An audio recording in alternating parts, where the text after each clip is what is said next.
Nah, menurutku salah satu sifat manusia itu ketika berada di zona nyaman, egoisnya itu muncul kayak gitu loh. Egois, gengsi, wah itu paling bahaya. Itu biasanya muncul. Nah, sampai Assalamualaikum warahmatullahi wabarakatuh. Salam Pramuka. Waalaikumsalam. Salam. Di sini kita nggak kayak hari-hari biasanya.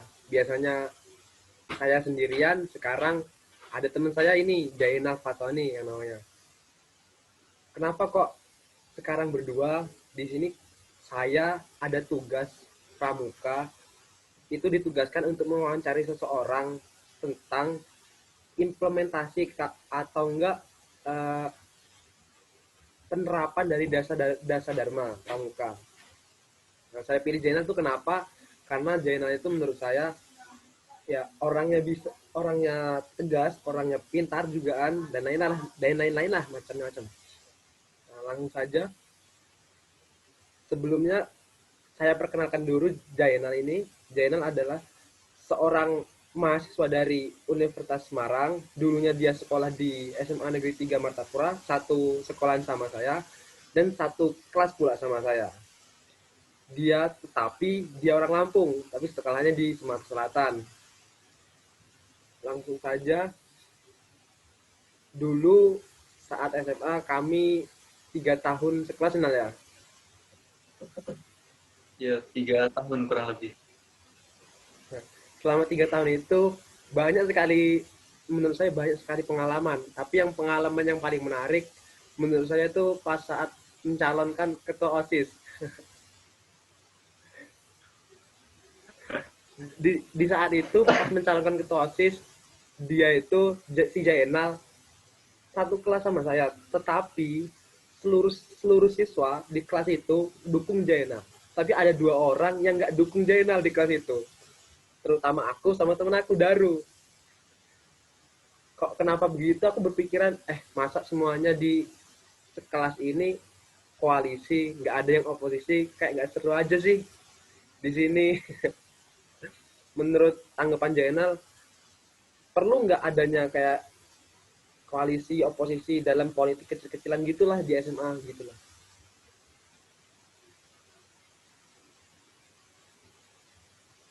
Uh, ini aku antara mau bilang baru tahu atau memang sebenarnya aku udah tahu sih. Jadi memang sampai dulu sama siapa ya? Sama Mas Daru ya? Iya.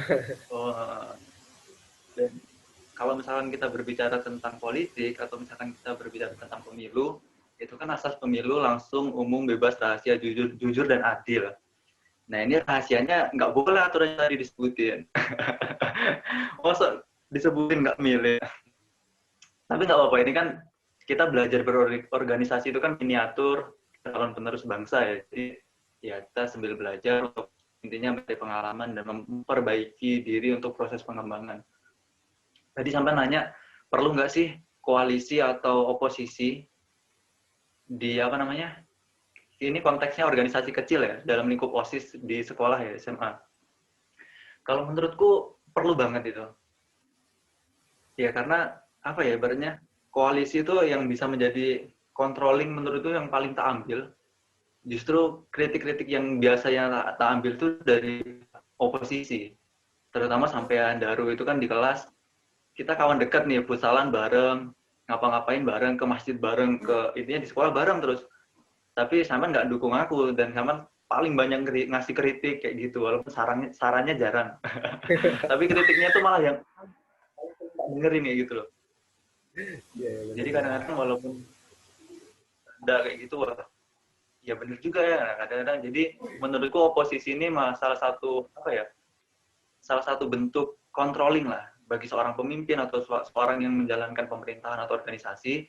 Peran oposisi ini sangat penting karena sebagai controlling, menurut saya sebagai kontrol yang itu sangat apa ya, berarti sebagai pemimpin itu akan melihat sebagai sambukan kalau misalkan saran atau kritik dari oposisi ini nggak dijalankan dan memang itu pada dasarnya faktanya benar, itu sebagai cambukan bagi seorang pemimpin. Karena biasanya kalau koalisi itu kan lebih makan ide segala macam. Nah terkadang koalisi ini terlupa ngasih kritiknya, itu lupa, dia kebanyakan ngasih solusi, saran kayak gitu.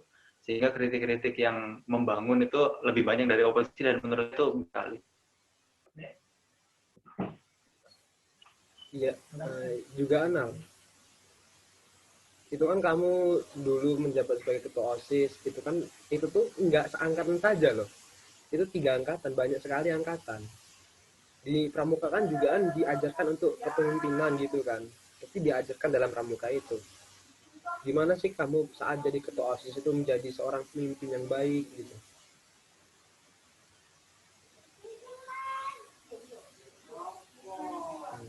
Dengar? Maaf Nal, dengar nggak Nal?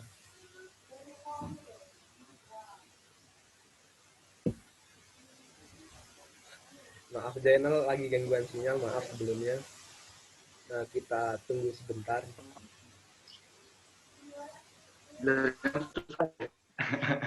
Sorry, wajar. Biasalah, Aku pelosok banget. virtual. Saya ulangi lagi Nal ya. Ya, tadi Di saat 3 tahun kamu saat menjabat sebagai setahun saat menjabat sebagai ketua OSIS itu kan nggak memimpin satu angkatan saja, kamu memimpin 3 angkatan, seluruh satu sekolah itu kamu yang memimpin. Dan di pramuka itu pasti diajarkan tentang kepemimpinan. Gimana sih cara kamu untuk memimpin orang yang banyak itu biar satu misi, satu visi gitu lah, sama tujuan kamu di OSIS itu.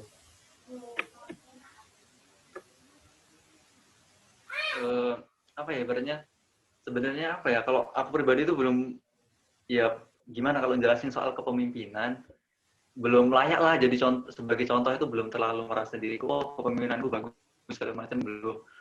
Tapi kalau yang terapin selama aku di SMA waktu itu, yang pertama kalau menurutku seorang pemimpin itu harus punya idealisme.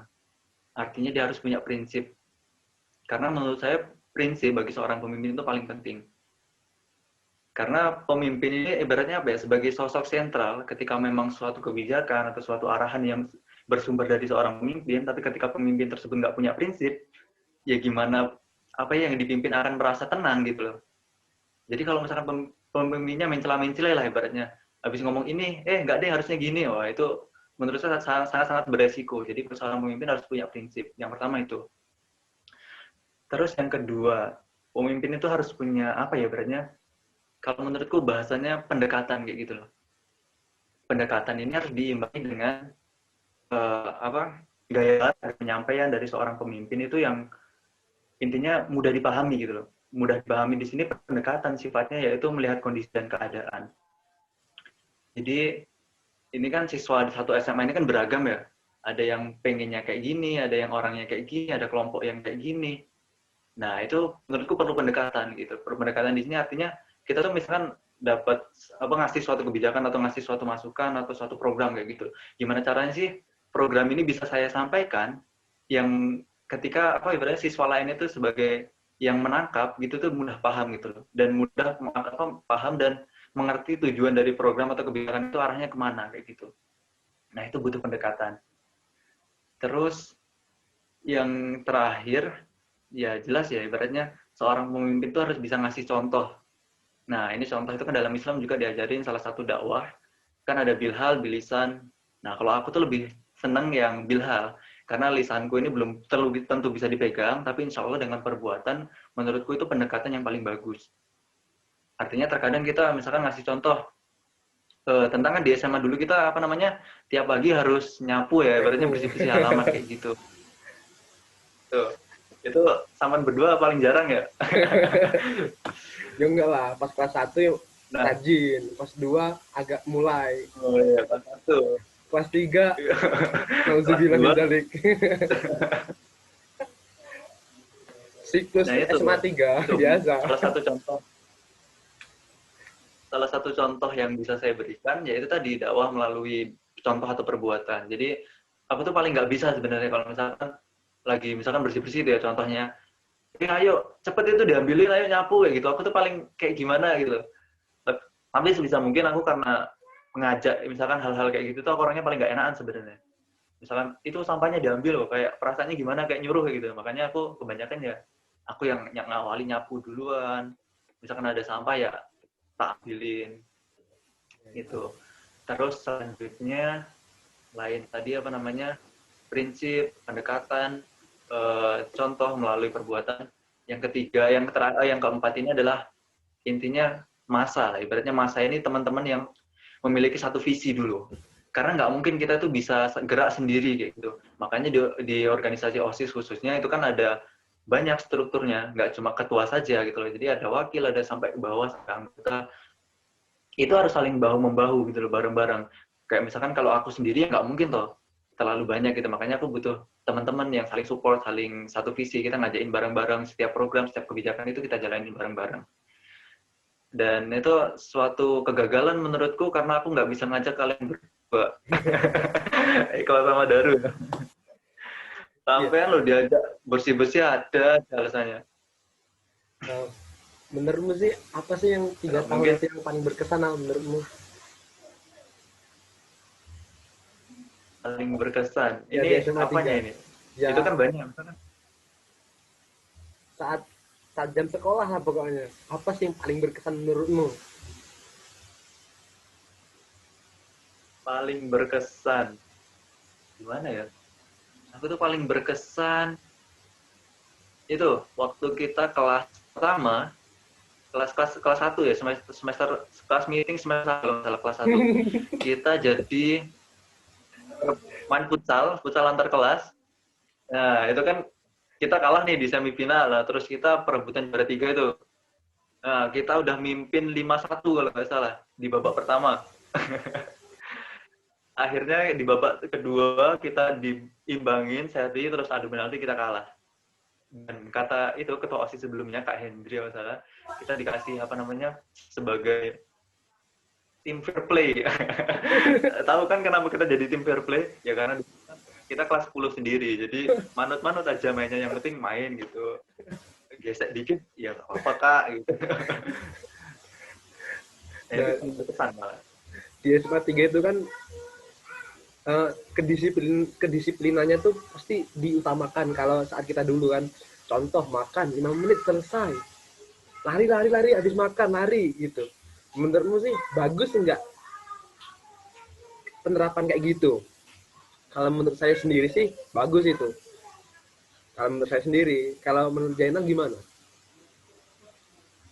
Kalau aku pribadi ya bagus, tapi ada catatannya, ada tanda kutipnya. Itu tuh kan salah satu apa ya, berarti program yang sifatnya berkepanjangan kayak gitu ya. Menanamkan suatu apa namanya kebiasaan baik dan diharapkan untuk berlanjut gitu loh terus, karena disiplin makan jadi rapi kayak gitu. Ya menurut saya bagus, tapi ada catatannya. Itu biasanya berlaku untuk kelas berapa ya? Kelas 1 itu paling bagus, nanti yang kakak kelasnya kelas 3 lumayan. Nah, sampai di kelas 3 itu entah kenapa siklus itu tanaman yang di awal tadi bukannya semakin bagus, kebanyakan semakin berkurang. Nah, nah, Jadi sebenarnya programnya bagus, catatannya itu tadi agak sulit untuk mempertahankan sampai kita jadi kakak kelas lah. Aku pribadi nah. ngalamin kok, males ngantri itu ngalamin. Jadi gini, dari dua pernyataan tadi yang masalah nyapu pertama tadi, dari kelas 1 rajin, kelas 2 mulai enggak, kelas 3 boro-boro lah. Yang pas makan kelas 1 ngantri rajin kali. Kelas 2 mulai nyelip-nyelip. Kelas 3 sudah langsung overlap, langsung ke depan. Nah, pertanyaan saya, apakah semakin tinggi jabatan kita, berarti semakin kita berkuasa, semakin kita sewenang-wenang, dan kita nggak pernah memikirkan orang bawah? Apakah itu emang sifat manusia kayak gitu?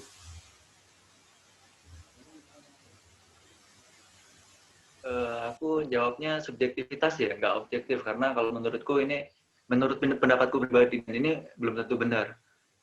Dan aku sebenarnya kalau bicara ini agak gimana ya, agak kurang tepat lah kalau aku pribadi yang bicara. Tapi kalau menurutku ini ya, kenapa kok siklusnya kelas 1 bagus, kelas 2 agak jelek, kelas 3 dikatakan jelek ya tidak, tapi ada perubahan gitulah ya. Iya. Itu menurutku, itu tadi, sampai tadi kan nyebutin sifat manusia ya. Nah, menurutku salah satu sifat manusia, itu ketika berada di zona nyaman, egoisnya itu muncul kayak gitu loh. Egois, gengsi, wah itu paling bahaya. itu biasanya muncul. Nah, Santan kan ngerasain kan, misalkan udah di posisi kelas 3 nih, udah paling sepuh gitu, paling tua. Habis masuk, naruh motor, kadang motor udah nggak dituntun lagi, langsung bablas ke parkiran, datang gitu kan, ada yang adik-adik kecil, nyapa kak, kak. Nah, biasanya ketika kita sudah disapa, itu kalau aku pribadi ngerasa, wah aku ini udah itu ya berarti ya, mereka udah nyapa aku, berarti kalau hal-hal semacam itu udah bukan kewajibanku. Nah, di situ gengsi terus sama egois lah ibaratnya.